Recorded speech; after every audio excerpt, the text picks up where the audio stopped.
Una para su exposición hasta por 20 minutos. En consecuencia, se le concede el uso de la palabra. Buenas tardes, muchas gracias, senador Gil. Buenas tardes, señoras senadoras, señores senadores. Quisiera iniciar esta, que yo lo veo, una pequeña charla con ustedes,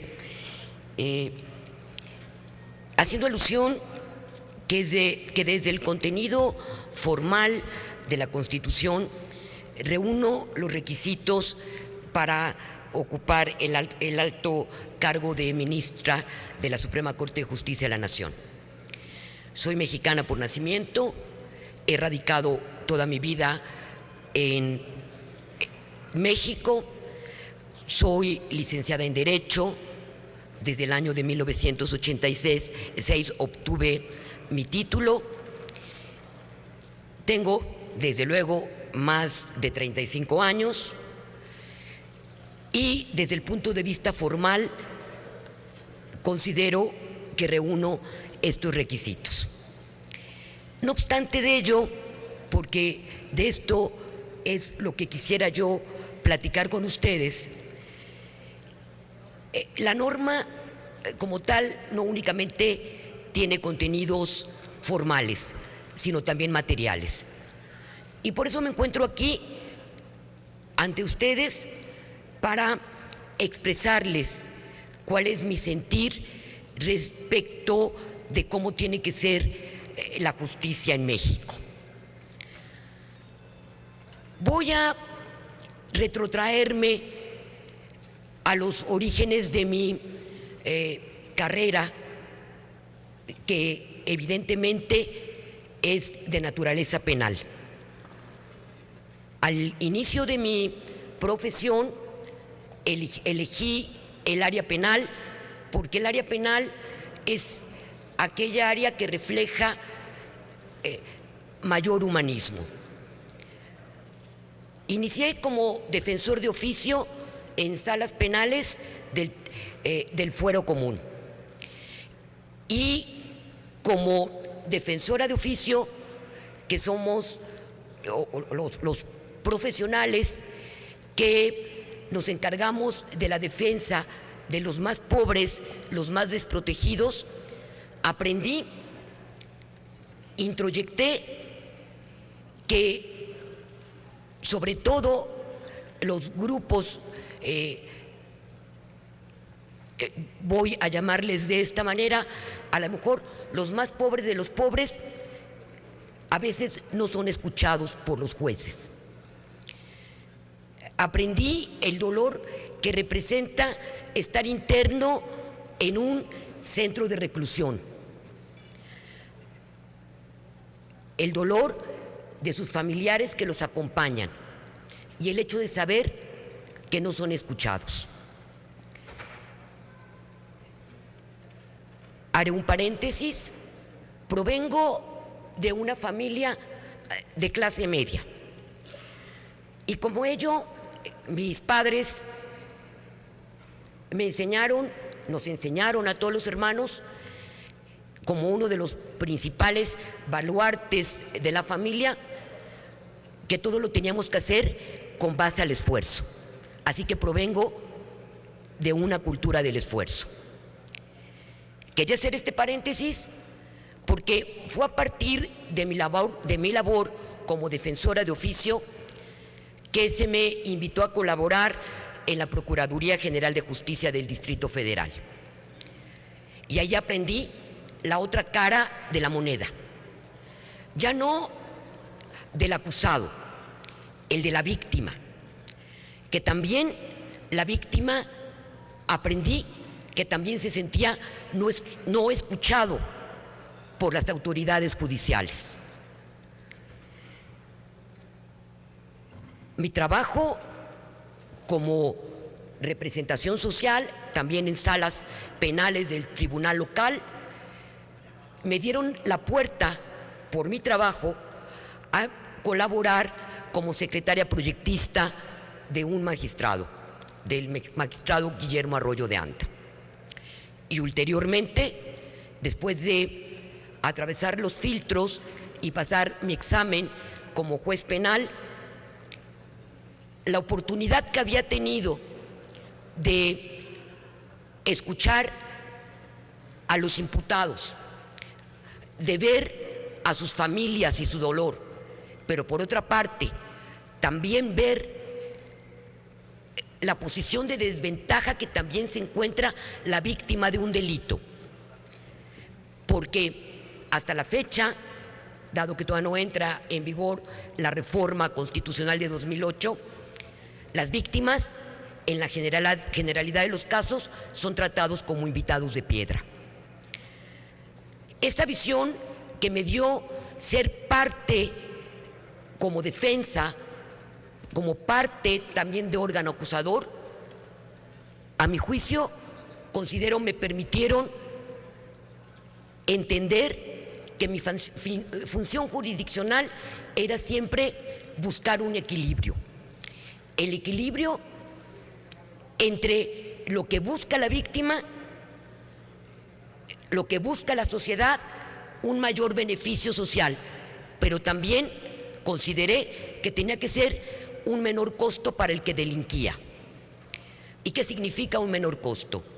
Penas justas y penas razonables, que les permitan, al concluir su internamiento, poder reinsertarse de manera real a la sociedad.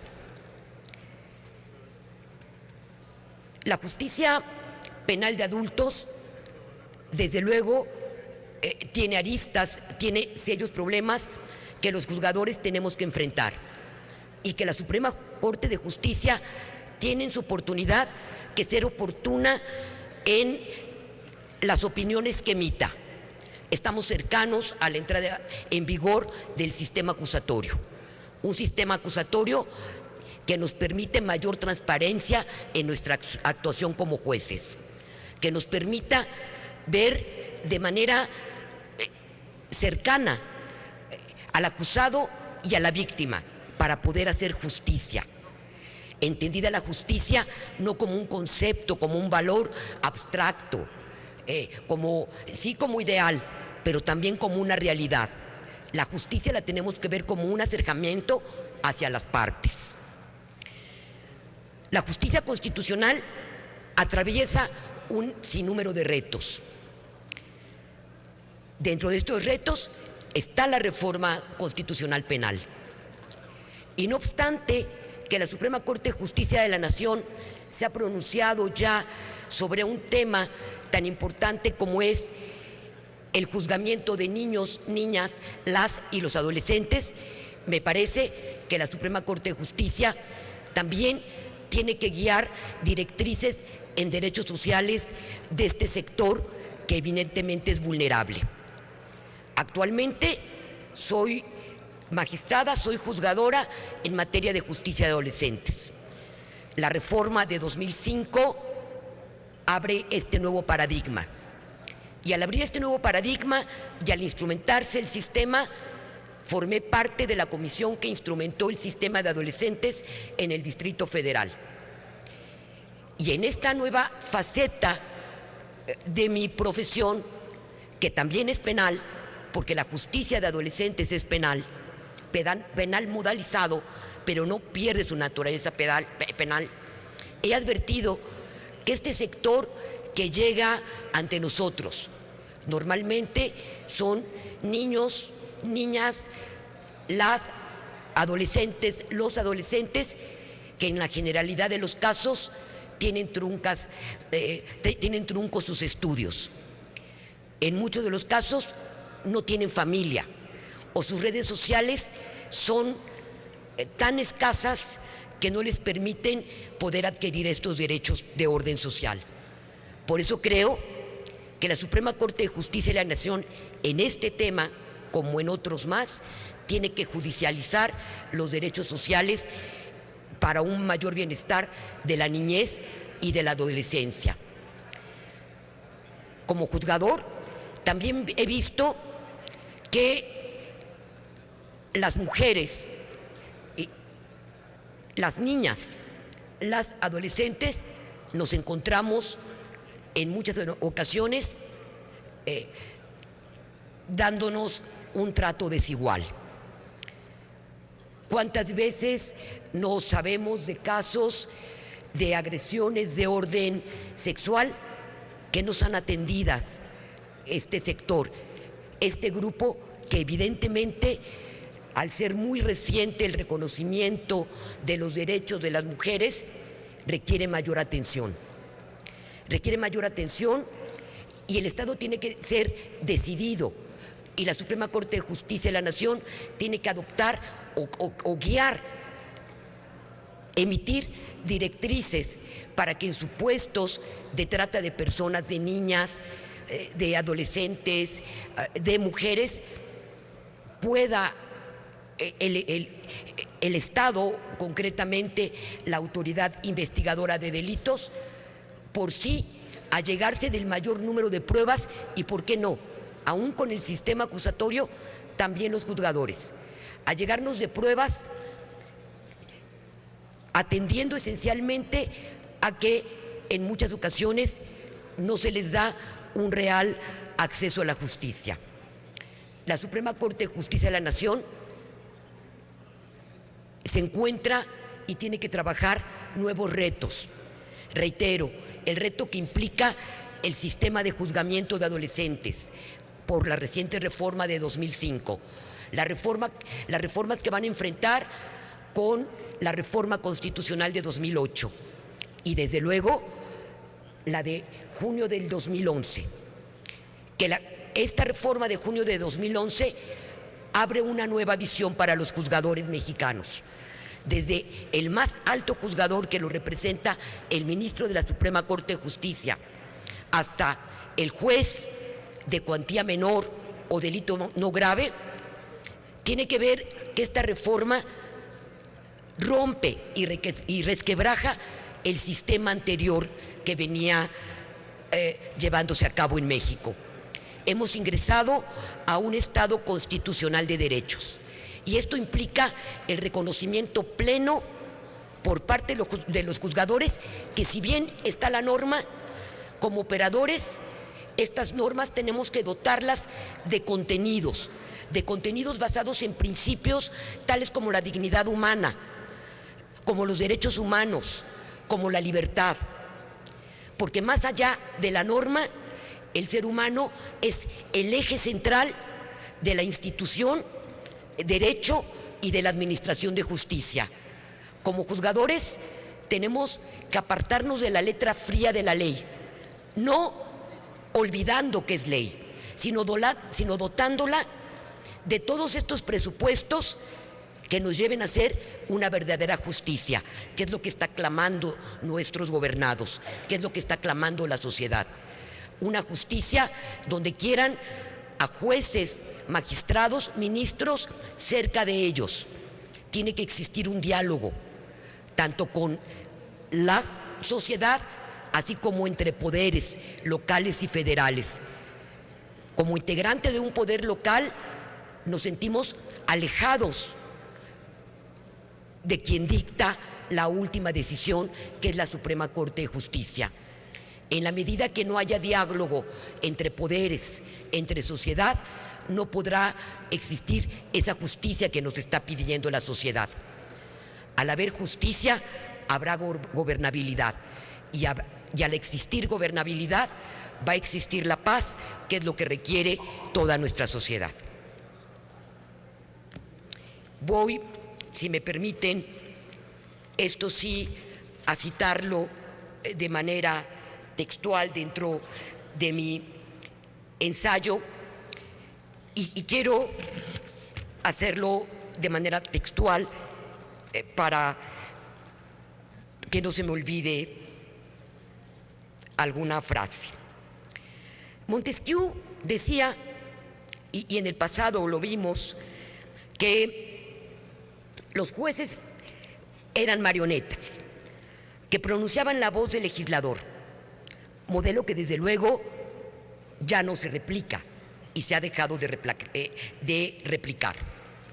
En la actualidad, todos los juzgadores tenemos como tarea la búsqueda de una actuación justa, basada en una teoría que proponga una interpretación racional de la ley, que entraña la dignidad humana, derechos humanos y sensibilidad con firmeza.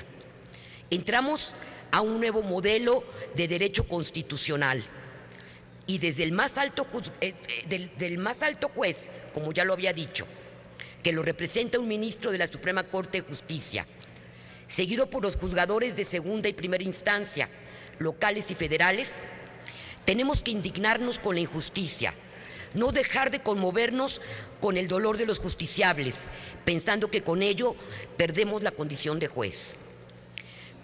Porque aquellos que puedan endurecerse en su función, que no tengan compasión de los justiciables, llámese víctima, llámese victimario, no servirán para ser juzgadores, porque no velarán por los derechos humanos. Concluyo, el derecho es humanismo. La mujer, el hombre, la niña, el niño, las y los adolescentes, los indígenas, los migrantes, los extranjeros, todos pertenecemos al género humano y aspiramos a la justicia y a la paz. Como encargados del máximo tribunal, no se puede olvidar el humanismo. Y como lo dictó el doctor Eugenio Raúl Zaffaroni en el año de 2008, aunque lo centró en el tema de derecho penal, sí quisiera concluir y ampliar el concepto no nada más de derecho penal, sino ampliarlo a todo el derecho. Sino como juzgadores no tenemos presente el humanismo, entraremos a la fatal sentencia de que el derecho no perdona a quienes lo traicionan. Muchas gracias.